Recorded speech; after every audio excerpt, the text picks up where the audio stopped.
قومی اسمبلی میں practice and procedure ترمیمی ordinance آج پیش کیا جائے گا۔ اسپیکر ایاز صادق کی زیر صدارت اجلاس شام 4 بجے شیڈیول۔ 7 نکاتی ایجنڈا جاری۔ وزیر قانون اعظم نذیر طاہر ترمیمی آرڈیننس پیش کریں گے۔ PIA کے گراؤنڈ طیاروں کا معاملہ اٹھایا جائے گا۔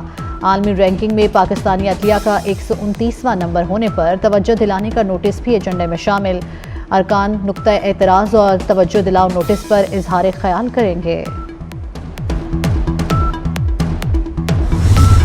PIA کی خریداری سے متعلق کام کا ارادہ ہے۔ قومی ایئر لائن کی نجکاری پر میری تجویز زیر غور ہے۔ قائد نون لیگ نواز شریف کی امریکہ سے لندن پہنچنے پر گفتگو۔ نواز شریف پنجاب اور وفاقی حکومت کی کارکردگی سے بھی مطمئن۔ کہا کہ شہباز شریف وفاق میں اور مریم نواز پنجاب میں بہترین کام کر رہی ہیں۔ پاکستان ٹریک پر واپس آ رہا ہے۔ مہنگائی کم اور معاشی اشاریے بہتر ہو رہے ہیں۔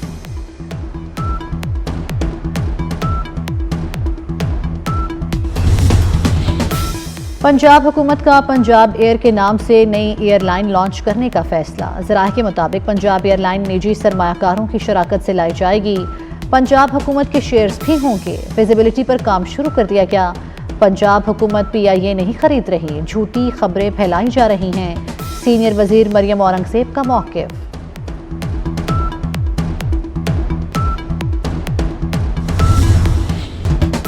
صوبائی حکومتیں مل کر PIA خریدنا چاہیں تو اعتراض نہیں۔ وزیر نجکاری علیم خان کہتے ہیں کہ ان کی ذمہ داری PIA کو ٹھیک کرنا نہیں، صرف بیچنا ہے۔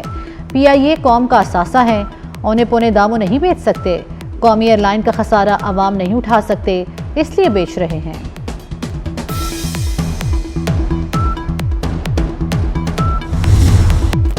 PIA کی بولی میں بڑی تضحیق ہوئی، جتنی بولی لگی اتنے میں تو قومی ایئر لائن کا نام بھی نہیں دینا چاہیے۔ رانا ثناء اللہ کی پروگرام نسیم زہرا ایٹ پاکستان میں گفتگو۔ تحریک انصاف کو ایک بار پھر مذاکرات کی پیشکش کرتی۔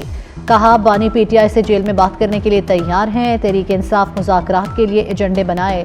جسٹس منصور علی شاہ نے خط لکھ کر عدلیہ کو نقصان پہنچایا۔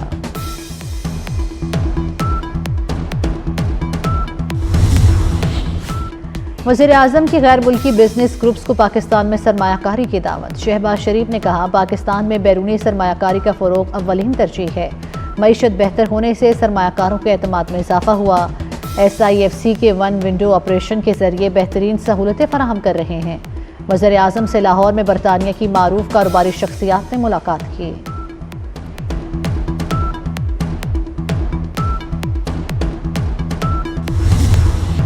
لاہور میں اسموک سے فضا زہر آلود۔ 1 ہفتے کے لیے پرائمری سکول آج سے بند۔ محکمہ ماحولیات نے چھٹیوں کا نوٹیفیکیشن جاری کر دیا۔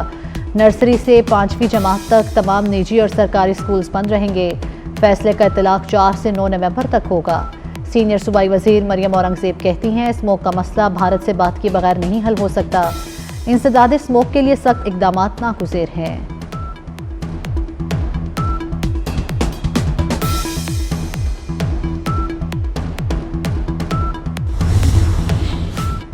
بھارت میں فصلیں جلانے سے لاہور کی فضا شدید آلودہ۔ امریکی خلائی ادارے ناسا نے ہواؤں کا رخ دکھانے والا نقشہ جاری کر دیا۔ مشرق سے چلنے والی ہوائیں سیاہ بادل گرداب بن کر وسطی پنجاب کو متاثر کرنے لگیں۔ بھارت کے شہر جلندری، لدھیانہ، چندی گڑھ، کرنال اور امرتسر سے دھوئیں کے گہرے سیاہ بادل پاکستانی علاقوں میں داخل۔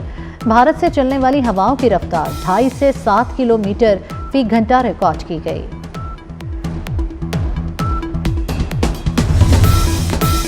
امریکہ کے صدارتی انتخابی دنگل میں 1 روز رہ گیا۔ انتخابی گہما گہمی عروج پر ڈونلڈ ٹرمپ اور کیملا ہیرس کی فیصلہ کن ریاستوں میں انتخابی مہم جاری۔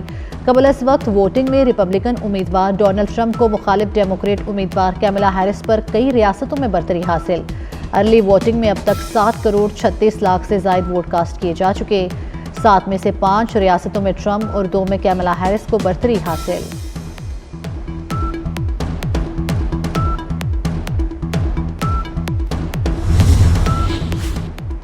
امریکہ میں نئے صدر کا انتخاب۔ ڈونلڈ ٹرمپ اور کیملا ہیرس کا کامیابی کی سر توڑ کوششوں میں مصروف۔ قبل از وقت ووٹنگ میں سوئنگ سٹیٹس کی اہم ریاست شمالی کیرولائنا میں ووٹر ٹرن آؤٹ 55% رہا۔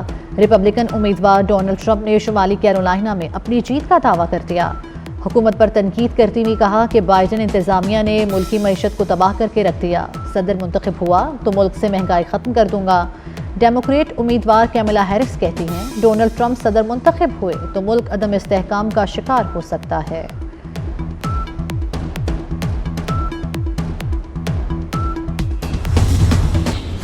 امریکہ میں بے روزگاری کی شرح میں اضافہ، اشیاء ضروریہ کی قیمتیں عروج پر۔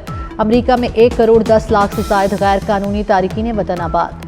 52% امریکی ریاستی پالیسی سے ناخوش۔ امریکی ووٹرز کے لیے معیشت کے بعد امیگریشن اہم مسئلہ۔ گیلپ سروے کے مطابق نئے امریکی صدر کو متعدد چیلنجز کا سامنا کرنا پڑے گا۔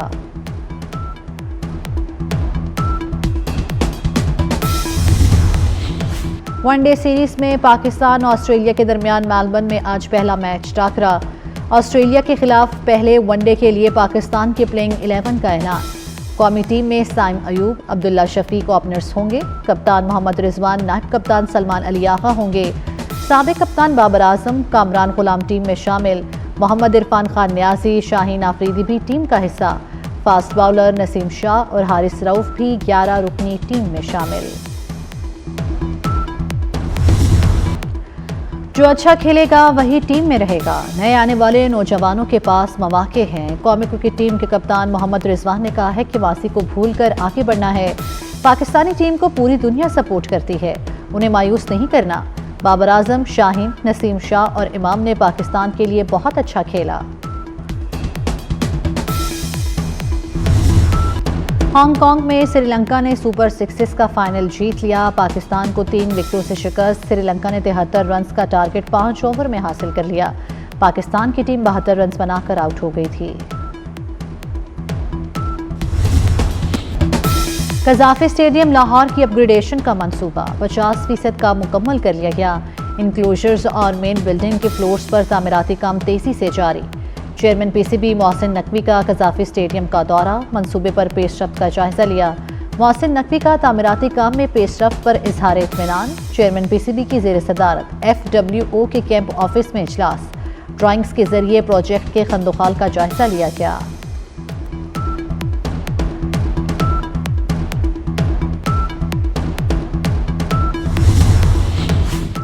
وزیراعلیٰ پنجاب مریم نواز کا لاہور میں زیر تعمیر PIC 2 کا دورہ، پنجاب انسٹیٹیوٹ آف کارڈیالوجی کے مختلف شعبوں میں جاری تعمیراتی کام کا جائزہ لیا۔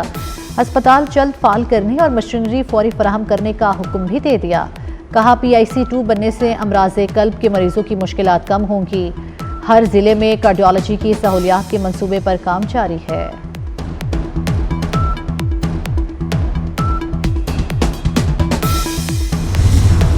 کراچی والوں کے لیے بڑی خوشخبری، شہر قائد میں ملیر ایکسپریس کے پہلے حصے کا افتتاح رواں ماہ ہوگا۔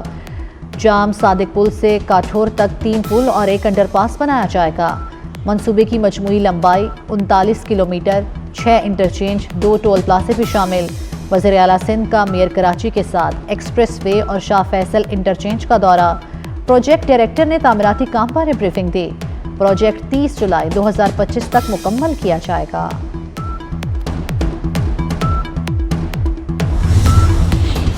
بلوچستان میں دہشت گردی کا بھیانک منصوبہ ناکام، CTD بلوچستان اور سیکیورٹی اداروں کی بڑی کامیابی۔ موسیٰ خیل میں انٹیلیجنس بیسڈ آپریشن، 3 دہشت گرد ہلاک، 2 گرفتار۔ وفاقی وزیر داخلہ محسن نقوی کا کامیاب آپریشن پر سیکیورٹی اداروں کو خراج تحسین۔ کہا CTD اور پولیس کی بروقت کارروائی نے BLA دہشت گردوں کو عبرتناک انجام تک پہنچایا۔ فورسز کی کارکردگی کو قوم سلام پیش کرتی ہے۔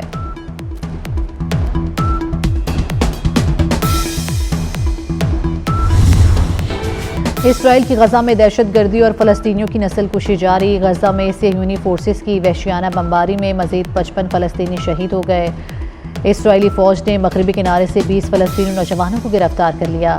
اسرائیلی فوج کی وحشیانہ بمباری میں اب تک 43,314 فلسطینی شہید ہو چکے۔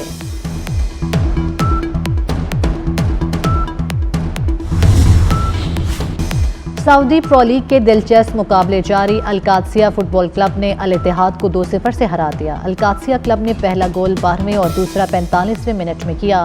پوائنٹس ٹیبل پر الاتحاد دوسری، القادسیہ 5ویں پوزیشن پر ہے۔